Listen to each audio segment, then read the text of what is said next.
pork, sino pork. Sidi oren tàu bia gì.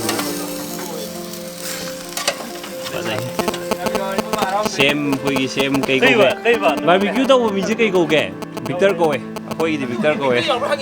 Masa tu bijing itu dia cari apa cari. Boy cari. Ayah, foto kapsika. Say, 1, 2, 3. Ini kan dia. Foto kapel deh. Iya. Itu bina nukan tak? Foto kapel deh. Ayah. Kau. Bye bye, mama kan Leijahoure ni kau masih dia. Ada iya mah. Yam thui ya, mama kau sih dah foto number je. Kalau nama itu kalau lembak, produk tu print mau jadi luar deh. Kalau top gift item tu kami amam tu panggil tu mama kau sih dah. Cingmen orang tu lebih. Luar deh no. Betul am ni. Masih parking di charger tonggan le mal ya, mau parking sih mau pun je park tu weh, parking ini tonggan le. Cingmen orang tu pernah olam ya, hana kelas kam tu thah dan le, kelas nan thah me. Kalau dukaan tu kami am hang le me saja. Aje non judicial stamp darkar le ba du loge na. Angkai di keno daga tu pangong pang bane ba stationery daga. Ang asi ay darkar le kan je am tu pang da stationery ni hum chang le pang am tu am da. Ade kana de na. Sera kot koi lam ne traffic jam le le me. Som na kan de le sera kot te wen direct me din thonggan da am yom do de le again. Yo re sera kot complex si le ne. To side da nan yo le do de da. Pa kun pi ba ke kai yo le si len le. Si non judicial stamp pa kun gitu am tabi. Kya pi na? Yang khay. Sile ne, non judicial stamp do sai photo do. Photo do sile ne. Ngasi traffic jam do roi bilai pan ngasi je kai no ndi. Khuchin na ma.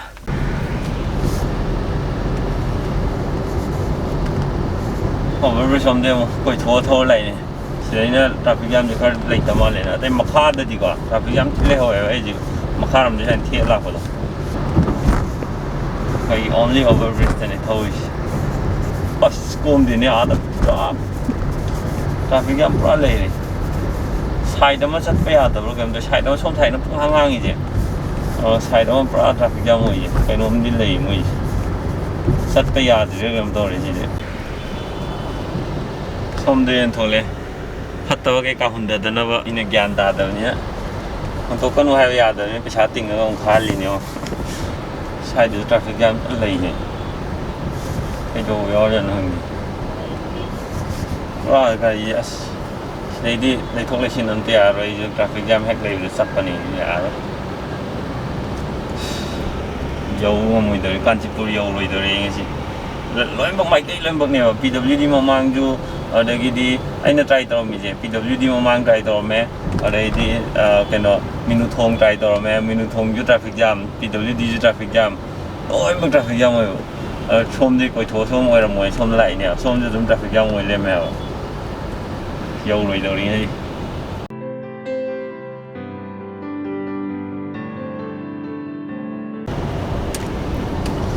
Siapa mam suai yang si traffic jam jadi pung amom khai mang ya ba traffic jam dai chinna yo dio re ti fat long na loi tho gi ga du si di celebration ma cham le khane phom du ne kai phom du kai noi soi no char ke ma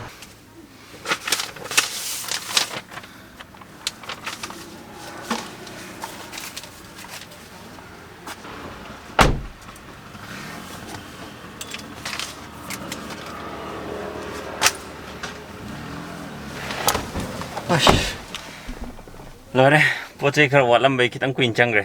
Oh iya. Ayo saya apa party tu tu hok tu deh. Ada hiji lagi sih na. Pergi saja. Sniper Pro bro. Aduh dah. Pergi lifestyle fitness gym ni lagi saja. Skon ni hek opposite ni ba. Ayo thaba magi lak pun eh. Siak loy bagai. Ayo nang saya apa pun dah rasa lagi. Loy deh. Aduh ayo bahkan juga deh. Abemma maga. Saya mau minum dulu Leijahoure have the low sekadar ni aja ngakang kau tu pasti pun terus minum low lagi roh idrana. Semang dengan saya kan nungain le ramban moi. Ini tu game itu ada ya. Kita ni. ꯅꯪ ꯉꯁꯥꯏ phone ꯇꯧꯔꯛꯄꯗꯣ ꯑꯗꯨ ꯇꯧꯔꯝꯗ꯭ꯔꯗꯤ ꯅꯪꯒ ꯑꯕꯦꯝꯃꯒ ꯁꯤꯗ ꯑꯗꯨꯝ ꯂꯩꯍꯧꯔꯦ ꯑꯩꯗꯤ ꯑꯗꯨꯝ ꯆꯠꯂꯒꯦ ꯇꯧꯔꯝꯅꯦ ꯁꯉꯥꯏ ꯑꯦꯌꯔꯄꯣꯔꯠ ꯂꯝꯕꯤ ꯌꯧꯔꯦꯗꯅ ꯑꯩ ꯑꯗꯨꯝ ꯆꯠꯂꯒꯦ ꯇꯧꯔꯝꯅꯦ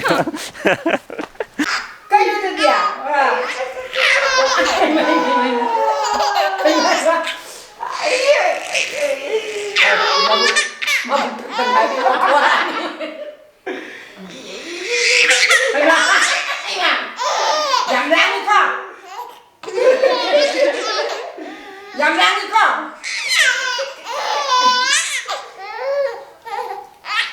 cái ta hay nuôi em gì coi mua tòa ngang qua rồi anh này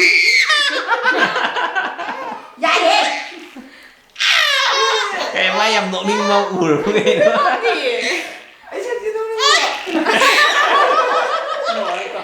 Ngồi coi nè. cái ta thì mua cô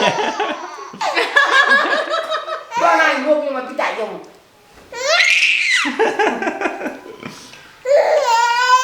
đâm nó loại thì chị dùng đâm nó loại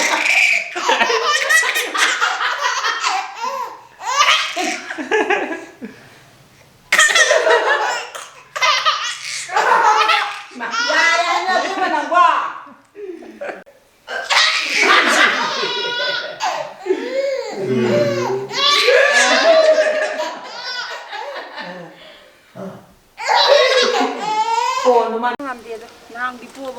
Abemma bye tao mo sashi lo thế mà khát bao rồi nộp bao rồi mà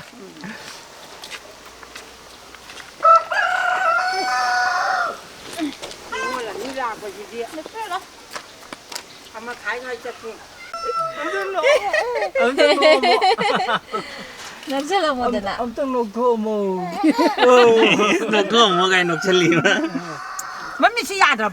Si Adum. Ani chang ngan ta wa. Chala ka nanu sana ko. Nanu mabupo.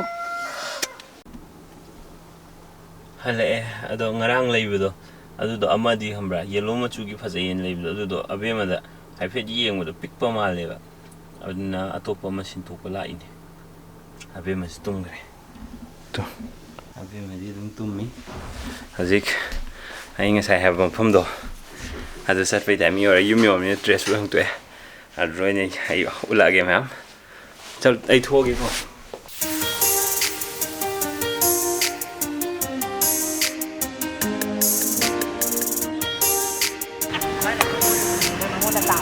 Nambol bazaar rất saamne hanga ba cái nhà của nhưng nó thì phải hỏi những điều cái nhà của thằng đó thằng nó sẽ anh đang xài party hay đâu adu sát tụi này camera gì ada make sense rồi anh đang xài đâu adu sát tụi này adu gini lấy ra mình hấp dẫn luôn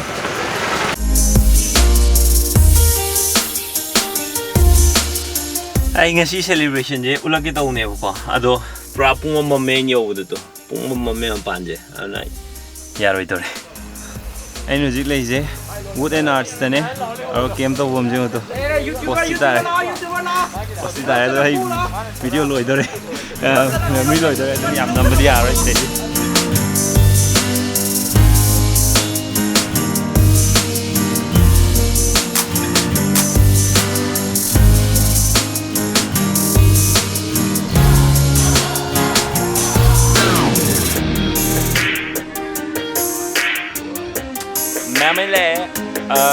wood and arts very nice